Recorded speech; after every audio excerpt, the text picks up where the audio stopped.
Imagine this. The son of a high-profile politician is attacked in broad daylight with a syringe. It's a shocking crime. But then, it's followed by a threat that invokes one of the most feared diseases in the world. Well, that's when it becomes a weapon of pure panic. In this explainer, we're going to separate that widespread fear from the cold, hard medical facts. So get this. This is the chilling text message sent to the family of a prominent Malaysian politician.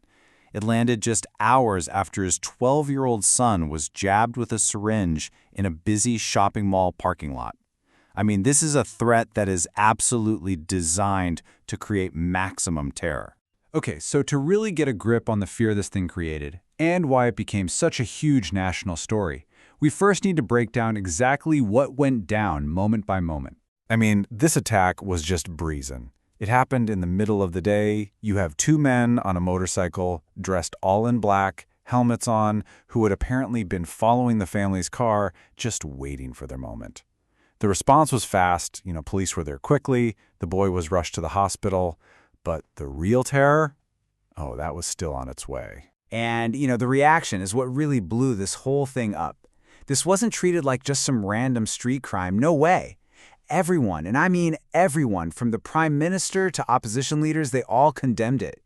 It was seen as this disturbing development of thuggish politics and a real threat to the whole democratic system. Right. So the physical attack, that was just Act 1. The psychological part, the part designed to really get under your skin and create lasting fear, well, that came next. Seriously, can you just imagine getting that message after what just happened to your kid? The word AIDS, that was not chosen by accident. It was deliberately picked to weaponize decades of fear and stigma, basically turning a criminal assault into an act of pure terror. So what's the motive here? Well, it seems pretty clear. Political intimidation. Rafizi Ramli is known for being a whistleblower, and he said that just a week earlier, he'd met with sources about a brand new case. He believes this attack was a direct and frankly horrifying warning for him to back off and shut up by going after the one thing they knew would hurt him the most, his own child. And this is where we get to the core of this whole thing.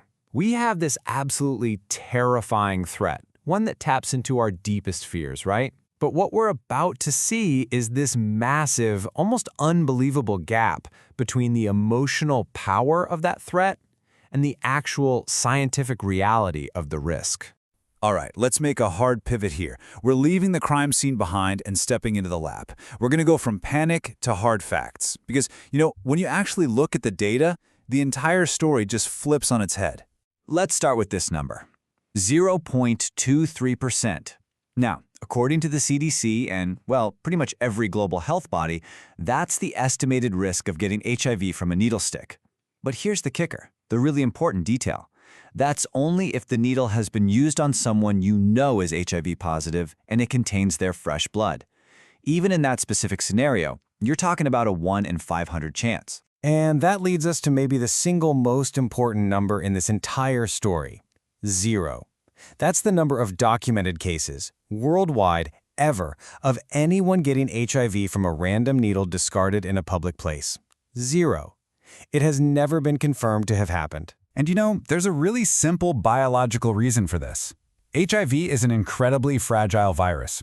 The second it's exposed to the air, it basically starts to fall apart.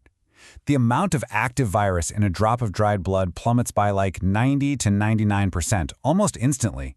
It just can't survive for long outside the human body. In fact, if you're talking about the actual risks from a contaminated needle, bringing up HIV is a total red herring.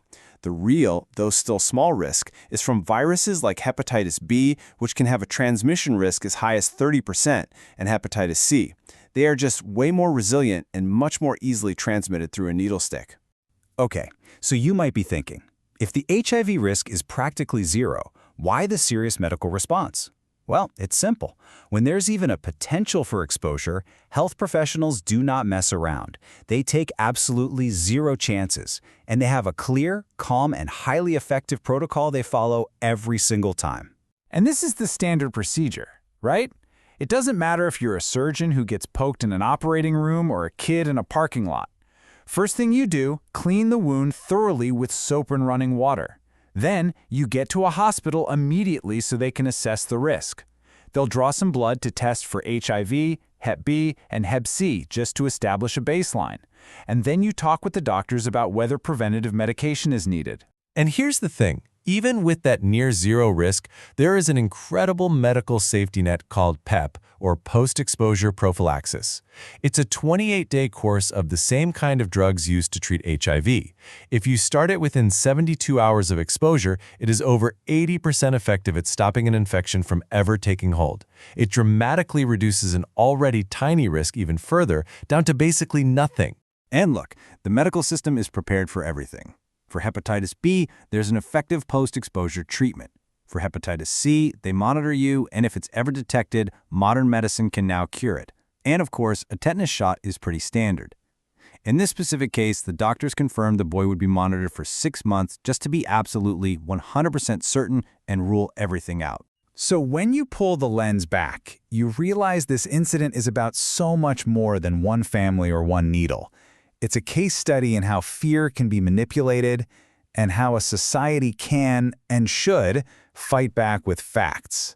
Oh yeah, the attackers knew exactly what they were doing. This idea of a madman randomly injecting people with HIV is a decades-old urban legend, the kind that fact-checkers have been debunking over and over again. By using the AIDS threat, they weren't just trying to intimidate a politician, they were trying to ignite a widespread public panic based on pure misinformation. And really, this is the whole conflict right here, isn't it? On one side, you've got this weaponized fear, a vague, terrifying, invisible threat meant to cause panic and to silence people. And on the other side, you have the public health reality, a calm, established, and effective medical system that mitigates pretty much all of the actual risk. So the medical danger from that syringe was vanishingly small. We know that. But this incident leaves us all with a much bigger question. It forces a difficult but necessary conversation about political violence, about the safety of whistleblowers, and about the responsibility we all have to fight misinformation with facts. The real question is, what's the risk to all of us when fear itself becomes the weapon?